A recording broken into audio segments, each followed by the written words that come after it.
Hey, this is Chris Pepelinski here. I'm here to talk about my latest review for the War of the Apes, which happens to be the third installment in the rebooted Planet of the Apes series. In this particular case, this time around, the story deals with Caesar, whose group of apes has been on the war with humanity after the events of the second movie of Dawn of the Apes.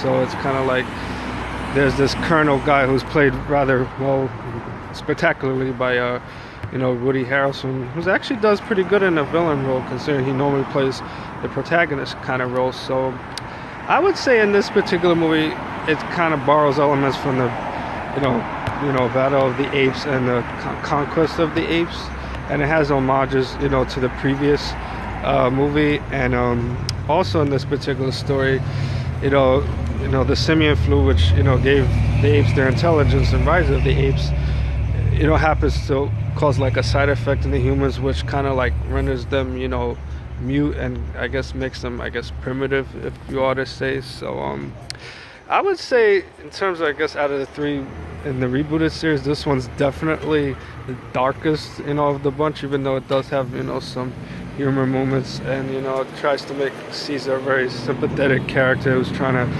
not give in to the hatred that Koba had when he was mistreated by humans, but also trying to figure out a way how to coexist with them, which he tried to do in the second movie, but didn't quite work the way he intended.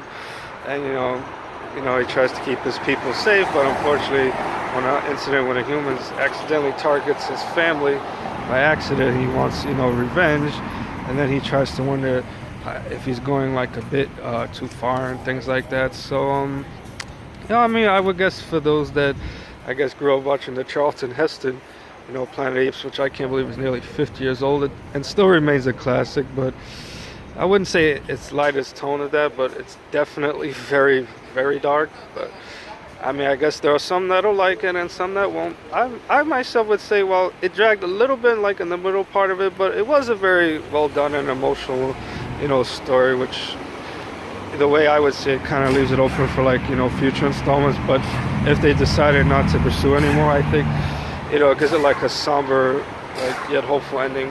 That would be my take on it. But I guess for Apes fans out there, they can have their own opinions. So I appreciate those that watched the video, and I just wanted to say thank you. Okay, thanks.